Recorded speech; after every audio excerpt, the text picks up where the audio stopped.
Hi hello నమస్తే. ఇక్కడ TV ఫైవ్లో ఒక చర్చ జరుగుతుంది. అదే సేమ్ అదే, ఇది లోనా గ్రాంటా?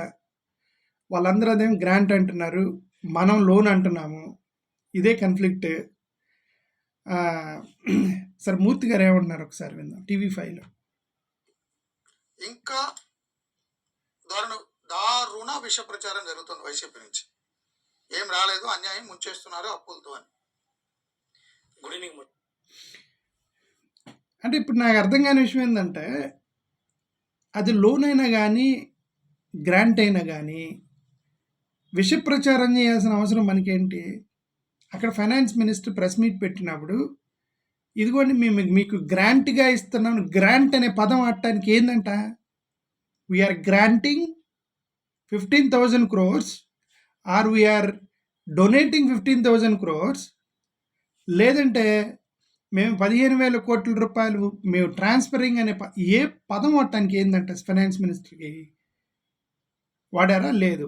మల్టీలేటరల్ ఏజెన్సీస్ ద్వారా మేము అసిస్టెన్స్ తెప్పించిస్తున్నాము, కౌంటర్ పార్ట్ అమౌంట్ ఎవరు కట్టాలనేది మేము తర్వాత నిర్ణయించుకుంటామని చాలా క్లియర్గా చెప్పారు. సరే, అది దాన్ని పక్కన పెడితే ఇక్కడ ఈ డిస్కషన్లో ఇంకొక పాయింట్ వచ్చింది, అది చూడండి. ఒకటి ఏంటంటే, నిన్న కేంద్ర ప్రభుత్వం బడ్జెట్ ప్రవేశపెట్టినప్పుడు వాళ్ళు బడ్జెట్ ప్రసంగంలో చెప్పిన అంశం ఇది. ఏదో ప్రెస్ మీట్లోనో లేకపోతే విడిగా ఇచ్చిన హామీ కాదు. ఒకటి. రెండోది ఏంటంటే, అమరావతి 15,000 కోట్ల రూపాయలు ఇస్తామని చెప్పిన తర్వాత ముఖ్యంగా వైసీపీ వాళ్ళు ఇది సహాయం కాదు, ఇది అప్పు కింద తెస్తున్నారు, దీంట్లో టీడీపీ వాళ్ళు సాధించింది ఏముంది అనేది ఒకటి తీసుకుంటారు. ఒకటి ఏంటంటే, ముందు కొంత అంటే లీగాలిటీస్లోకి వెళ్తాను, తర్వాత అది అప్ప గ్రాంట్ అనేది అర్థమైపోతుంది. ఫస్ట్ వైసీపీ వాళ్ళు చూసుకోవాల్సిందంటే ఆర్టికల్ 293 క్లాజ్ 1. సరే, ఇంక అదంతా వింటమెందుకులే కానీ అక్కడ వాళ్ళు చర్చ చేసేది ఏంటంటే, దాంట్లో వాళ్ళు 2 రిఫర్ చేస్తున్నారు. ఒకటి article 293 of Indian constitution, 2 AP reorganisation bill 2014. AP reorganisation 2014 అనేది వదిలేయండి. ఏపీ రీఆర్గనైజేషన్ 2014లో ఉన్నాయి, మొత్తం చేస్తే ఈ గొడవ ఎందుకు? వాళ్ళు రీఆర్గనైజేషన్ యాక్ట్ ప్రకారం ఇక్కడ చేస్తుంటే మొత్తం రాష్ట్రంలో ఇంక మనకి ఈ గొడవలు ఎందుకు, ఈ ఉద్యమాలు ఎందుకు, ఈ చర్చా కార్యక్రమాలు ఎందుకు? ఆ రీఆర్గనైజేషన్ యాక్ట్ మీరు ఫుల్ఫిల్ చేయట్లేదనే కదా ఇప్పుడు గొడవ అంతా. ఆ రైల్వే జోన్ ఇవ్వలేదు, అది ఇవ్వలేదు, ఇది ఇవ్వలేదు, ట్రైబల్ యూనివర్సిటీ ఇవ్వలేదు, ఇవంతా కూడా ఏపీ రీఆర్గనైజేషన్ యాక్ట్ మీరు సరిగ్గా ఇంప్లిమెంట్ చేయట్లేదని. కాబట్టి దాన్ని రిఫర్ చేస్తున్నారు. దాంట్లో ఉంది కాబట్టి ఇది లోన్ కాదు అని మనం అనవసరం, దాని పక్కన రిఫర్ చేయండి. సరే, అది రెండోది, ఒక కాన్స్టిట్యూషన్ ఆర్టికల్ 293లో ఏమని ఉంటుందంటే, ఆర్టికల్ 293లో స్టేట్ గవర్నమెంట్స్ లోన్ తీసుకునేటప్పుడు, రాష్ట్ర ప్రభుత్వాలు లోన్ తీసుకునేటప్పుడు కేంద్ర ప్రభుత్వం మీరు లోన్ తీసుకొని స్టేట్లకు ఇచ్చినా, లేదంటే స్టేట్లు అప్పు తీసుకునేటప్పుడు మీరు దానికి షూరిటీగా సంతకం పెట్టినా, ఆ అమౌంట్ ఏదైతే ఉందో కేంద్ర ప్రభుత్వం కన్సాలిడేటెడ్ అమౌంట్లోకి పడిపోవాలి అని ఉంది. అది రిఫర్ చేస్తున్నాడు. కరెక్ట్, అతను ఇప్పుడు what ever is selling is correct. ఒక స్టేట్ గవర్నమెంట్ లోన్ తీసుకుంది, లోన్ తీసుకున్నప్పుడు సెంట్రల్ గవర్నమెంట్ షూరిటీగా సంతకం చేసింది, లేదంటే మధ్యలో హామీగా ఉందనుకోండి, ఆ లోన్ ఏదైతే ఉంది వచ్చి సెంట్రల్ గవర్నమెంట్ కన్సాలిడేటెడ్ అకౌంట్లోనే పడాలి, స్టేట్ అకౌంట్లో కాదనేటువంటిది రాజ్యాంగంలో ఉన్నమాట. కరెక్ట్ అది. అందుకే నిర్మలా సీతారామన్ గారు నిన్న ఏమన్నారంటే, స్టేట్ గవర్నమెంట్స్ లోన్లు తీసుకోవడానికి 2 పాసిబుల్ ఆప్షన్స్. నేను ఏం చెప్పింది మాట్లాడుతున్నాను, నాకు అర్థమైంది చెప్తాను. నాకు అర్థమైందే, he might be right, but నాకు అర్థమైంది చెప్తాను. ఓకే, నిన్న సీతారామన్ గారు ఏమన్నారంటే, మేము సెంట్రల్ గవర్నమెంట్కి సంబంధించిన కేంద్ర ప్రభుత్వం అసిస్టెంట్ చేస్తున్నాము, వరల్డ్ బ్యాంక్ నుంచి లోన్ తీసుకొని వచ్చి వీళ్ళకి ఇప్పిస్తున్నాము, ఆ కౌంటర్ పార్ట్ అమౌంట్ కట్టాల్సి వచ్చింది, ఆ కౌంటర్ పార్ట్ అమౌంట్ని వీళ్ళ కెపాసిటీ ఉందా లేదో చూసుకొని మేము మాట్లాడుకొని ఇస్తాము అని అన్నారు. అంటే నా పాయింట్ ప్రకారం ఏంటంటే, first of all what ever that amount ఏదైతే ఉందో ఇది సెంట్రల్ గవర్నమెంట్ బడ్జెట్లోకి రాకుండా ఉండే అవకాశం ఒక ఆప్షన్. ఈ అవకాశం సెంట్రల్ గవర్నమెంట్ బడ్జెట్లోకి రాలేదనుకోండి, అసలు వాళ్ళు షూరిటీ బెటరు, ఏమి లేరు, వాళ్ళు ఓన్లీ కౌంటర్ పార్ట్ అమౌంట్ కొద్దిగా అమౌంట్ గ్రాంట్ చేస్తారు, మన గ్రాంట్ ఇస్తారు, కౌంటర్ పార్ట్ అమౌంట్కి కొద్దిగా గ్రాంట్ ఇస్తారు. అంటే ఇప్పుడు ఆఫ్రికన్ కంట్రీస్ వాటిల్లో ప్రపంచ బ్యాంక్ లోన్లు ఇచ్చేటప్పుడు మీరు కౌంటర్ పార్ట్ అమౌంట్ ఒక 5% కట్టండి, మేము 95% లోన్ ఇస్తామంటారు. అంటే లోన్ ఇస్తాము. 90% ప్రాజెక్ట్ ఫండింగ్ చేస్తాము. మీరు 10% కౌంటర్ పార్ట్ కట్టమంటారు. ఓకే. చాలా కారణాలు. అది పెద్ద సబ్జెక్ట్ అది. కౌంటర్ పార్ట్ కరెన్సీ ఎక్స్చేంజ్‌కి సంబంధించి అక్కడ ఉన్నటువంటి మెయింటెనెన్స్ అది బిగ్ హ్యూజ్ సబ్జెక్ట్ అది కౌంటర్ పార్ట్ ఫండింగ్ అనేది. దాని గురించి తర్వాత మాట్లాడదాం. రైట్. అది ఒక ఆప్షన్ అది. రెండో ఆప్షన్ ఏందంటే ఇప్పుడు ఇతను చెప్పిన ప్రకారం రెండో ఆప్షన్ ఏందంటే సెంట్రల్ గవర్నమెంట్ నుంచి ఆంధ్రప్రదేశ్ ప్రభుత్వము 15,000 కోట్ల రూపాయలు ప్రపంచ బ్యాంక్ నుంచి లోన్ తీసుకుంటే కేంద్ర ప్రభుత్వం దానికి షూరిటీగా సంతకం చేసిన లేదా కేంద్ర ప్రభుత్వం త్రూ రూటింగ్ కేంద్ర ప్రభుత్వం నుంచి రావాల్సి వచ్చిన ఆ 15,000 కోట్ల రూపాయలు ఏదైతే ఉన్నాయో అది కేంద్ర ప్రభుత్వ కన్సాలిడేటెడ్ అమౌంట్లోనే పడిద్ది. కేంద్ర ప్రభుత్వం బడ్జెట్లోనే పడిద్ది అది. అంటే కేంద్ర ప్రభుత్వం ఇన్కంలోనే పడిపోయింది అది. రాష్ట్ర ప్రభుత్వం ఇన్కానికి రాదు. ఇప్పుడు కేంద్ర ప్రభుత్వం ఇన్కమ్ అది రాజ్యాంగంలో ఉంది. కేంద్ర ప్రభుత్వం ఇన్కంలో పడ్డప్పుడు ఇప్పుడు అక్కడి నుంచి స్టేట్కి రావాలంటే రెండు మార్గాలు. ఒకటి గ్రాంట్గా ఇవ్వాలి, 2 లోన్గా ఇవ్వాలి. వీళ్ళు ఏమన్నారంటే గ్రాంట్గా అది కేంద్ర ప్రభుత్వం బడ్జెట్ అకౌంట్లో పడిద్ది కాబట్టి అక్కడి నుంచి మనకి గ్రాంట్గా వచ్చి లోన్ వాళ్ళే తిరిగి కట్టుకుంటారు అంటున్నాడు ఇతను. రైట్. అయితే అది జరగాలంటే ఏం చేయాలి? ఇప్పుడు మనం కేంద్ర బడ్జెట్ చూడాలి పోయి. నిన్న నిర్మలా సీతారామన్ గారు ఇచ్చినటువంటి కేంద్ర బడ్జెట్ మీకు కింద లింక్ ఇస్తున్నా చూడండి.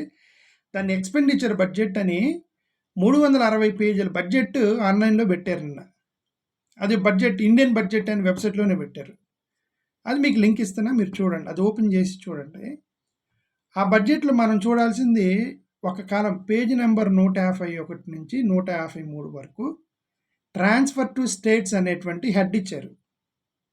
ట్రాన్స్ఫర్ టు స్టేట్స్ అంటే కేంద్ర ప్రభుత్వం అకౌంట్లో నుంచి స్టేట్ గవర్నమెంట్ అకౌంట్స్లోకి వెళ్ళేటువంటి అమౌంట్లు మొత్తాన్ని ట్రాన్స్ఫర్ టు స్టేట్స్ అనేటువంటి కాలంలో ఆ హెడ్ కింద పంపిస్తారు. 2 ట్రాన్స్ఫర్ టు స్టేట్స్ ఉంటాయి. ఒకటి రెవెన్యూ ట్రాన్స్ఫర్ టు స్టేట్, ఒకటి 2 క్యాపిటల్ ట్రాన్స్ఫర్ టు స్టేట్ అని 2 ఉంటాయి. రెవెన్యూ ట్రాన్స్ఫర్ టు స్టేట్ ఏదైతే ఉందో వాళ్ళు కలెక్ట్ చేసిన ట్యాక్స్లో కొద్దిగా స్టేట్ గవర్నమెంట్కి పంపిస్తారు కదా, షేర్ ఉంటుంది, share in the taxes. Revenue transfer to states అంటారు. ఓకే, అవి షేర్ పంపించడం కానీ లేదంటే ప్రాజెక్టులకు ఇవ్వడం కానీ, కొన్ని మెడికల్ డిపార్ట్మెంట్స్, హోమ్ డిపార్ట్మెంట్స్కి ఇవన్నీ ఖర్చులు రెవెన్యూ డిపార్ట్మెంట్స్కి పంపించేవన్నీ revenue share, transfer to share. రెండోది క్యాపిటల్ ట్రాన్స్ఫర్ టు షేర్ ఉంది. ఈ క్యాపిటల్ ట్రాన్స్ఫర్ టు షేర్లో ఇప్పుడు వీళ్ళన్న ప్రకారం 15,000 కోట్ల రూపాయలు అక్కడ మెన్షన్ చేయాలి కదా బడ్జెట్లో. ఈ 15,000 కోట్ల రూపాయలు ఏదైతే ఓల్డ్ ప్రపంచ బ్యాంక్ నుంచి కేంద్ర బడ్జెట్లోకి వచ్చింది, బడ్జెట్లో పెట్టుంటే వాళ్ళకి అది ప్లాన్డ్ అయితే బడ్జెట్లో అనౌన్స్ చేశారు కాబట్టి, ఇదిగోండి లోన్లో 15 ప్రపంచ బ్యాంక్ నుంచి లోన్ తీసుకున్నట్టుగా 15,000 కోట్లు చూపించి ఇక్కడ నుంచి ఆంధ్రప్రదేశ్కి మేము పంపిస్తున్నట్టుగా అది బడ్జెట్లో రిఫ్లెక్ట్ అవ్వాలి కదా 2024 బడ్జెట్లో. దానికోసమని ఆ బడ్జెట్ మొత్తం చూశాను నేను. ఈ 15,000 అసలు ఆ బడ్జెట్లో ఉందా లేదా అని. బడ్జెట్ స్పీచ్లో చెప్పారు, ప్రెస్ మీట్లో పెట్టారు, బడ్జెట్లో ఉందా లేదా అని చూశాను నేను. యాక్చువల్గా బడ్జెట్లో ఉందా అని లేదా అని చూస్తే ఈ ట్రాన్స్ఫర్ టు స్టేట్స్ అనేటువంటి కాలం పేజ్ నెంబర్ 151 నుంచి 153లో జరిగిన ఫిగర్ మొత్తం చూస్తే మనం 2 చూడాలి. ఒకటి 15,000 కోట్ల రూపాయలు అన్నారు కాబట్టి 15,000 కంటే తక్కువ అమౌంట్లు మనకు అవసరం లేదు. అంటే 1000 కోట్లు, 500 కోట్లు వీటికి కొన్ని కాలమ్స్ని ఇంకా అవన్నీ ఇగ్నోర్ చేయాలి. ఎందుకంటే 15,000 కోట్లు కదా ఇక్కడ మనం మాట్లాడుతుంది. 15,000 కోట్ల కంటే ఎక్కువగా ఏమేమి కాలం కింద పెట్టారని చూశాను. ఒకటి. 2 ఇది క్యాపిటల్ ఎక్స్పెండిచర్, అమరావతి క్యాపిటల్కి సంబంధించి క్యాపిటల్ ఎక్స్పెండిచర్ కింద క్యాపిటల్ ఎక్స్పెండిచర్ హెడ్లో చూసా. రెవెన్యూ ఎక్స్పెండిచర్ వదిలేయాలి మనం. క్యాపిటల్ ఎక్స్పెండిచర్ కింద 15,000 కంటే ఎక్కువగా ట్రాన్స్ఫర్ టు స్టేట్స్ అనే దాంట్లో మెన్షన్ చేసింది 3 మెన్షన్ చేశారు. 15,000 కోట్ల కంటే ఎక్కువగా మీరు ఆ బడ్జెట్ చూడండి, మీకు లింక్ ఇస్తున్నా. పేజ్ నెంబర్ 151 నుంచి 153 వరకు చూడండి. ట్రాన్స్ఫర్ టు స్టేట్స్ అనే కాలంలో 3 చోట్ల 15,000 కంటే ఎక్కువగా క్యాపిటల్ ఎక్స్పెండిచర్లో చూపించారు. ఆ 3 ఏంటి అంటే, ఒకటి కాలం 10లో special assistance as loans to states for capital expenditure 1,50,000 కోట్ల రూపాయలు. ఇది ఒక కాలం ఉంది. 15,000 కంటే ఎక్కువ. ఇంక మిగతా అన్ని 15,000 కంటే తక్కువ ఉన్నాయి కాబట్టి ఇంక మనం వాటి గురించి మాట్లాడొద్దు. 1,50,000 కోట్ల రూపాయలు. కాలం నెంబర్ 10. అదేంది? Special assistance to loans to states. రాష్ట్రాలకి కేంద్ర ప్రభుత్వం ఇచ్చే లోన్లు 1,50,000 కోట్లు ఉంది. మన 15,000 ఆ 1,50,000 కోట్లు ఉందనుకోండి, అది లోను ఒక కాలం తీసేయండి అది. ఓకే. రెండోది కాలం 13లో additional central assistance for externally aided projects, block loans బ్రాకెట్లో, ఇది కూడా లోన్. ఇవి బ్లాక్ లోన్స్ 33,900 కోట్లు. ఒకవేళ మన 15,000 ఈ 33,900 కోట్లు ఉన్నా కూడా ఇది loan. It is a loan. Okay. మూడోది under social services and others, loans and advances to state governments. 1,62,408 కోట్ల రూపాయలు. మన 15,000 ఈ 1,62,408 కోట్ల నుంచి ఇచ్చిన ఇట్ ఈజ్ ఎ లోన్. ఈ 3 తప్ప మిగతా అన్ని 15,000 కంటే తక్కువ ఉన్నాయి. ఓకే. అంటే ఉందే 3 క్యాపిటల్ ఎక్స్పెండిచర్లో ట్రాన్స్ఫర్ టు స్టేట్స్లో వాళ్ళు ఇచ్చింది 3 కాలమ్స్ ఇచ్చారు, 3 కూడా లోన్స్ ఇచ్చారు. మరి ఇంక మనకి 15,000 ఇస్తే ఇక్కడి నుంచే రావాలి కదా. ఆ 3 కూడా లోన్స్ అనేది చూపిస్తుంది కదా. ఒకవేళ అతను చెప్పినట్టుగా రాజ్యాంగం ప్రకారం as per Indian constitution central bank నుంచి ప్రపంచ బ్యాంక్ నుంచి కేంద్ర ప్రభుత్వంలోకి వచ్చి అక్కడి నుంచి మనకు రావాలన్నా ఇక్కడ 3 కూడా లోన్స్ కానీ చూపిస్తున్నారు. 3 కూడా 15,000 కంటే ఎక్కువ ఉన్నవి under capital expenditure transfer to states. Right. సరే, నేను అనేది ఏంటంటే క్లారిటీ లేకుండా మీరు ప్రెస్ మీట్లు పెట్టి వేగ్గా ప్రెస్ మీట్లలో మాట్లాడి మీరే డిస్కస్ చేసుకోండి అని వాళ్ళు ఉన్నప్పుడు దుష్ప్రచారం చేయాల్సిన అవసరం మాకేంటి? వైఎస్ఆర్సీపీకి ఏంటి అవసరం దుష్ప్రచారం చేయాల్సిన అవసరం? మీరు క్లియర్గా గ్రాంట్ ఇస్తున్నామంటే మాకు పిచ్చేయండి ఏమని పట్టుకొని ఇది లోన్ అంటానికి. రైట్. ఇప్పుడు బడ్జెట్ మొత్తం చదివితే it is a loan. As per budget it is a loan. Projected చేసినప్పుడు తర్వాత వాళ్ళు మార్చుకుంటారు. బడ్జెట్లో ఉన్నది వేరు, ఇచ్చేది వేరు.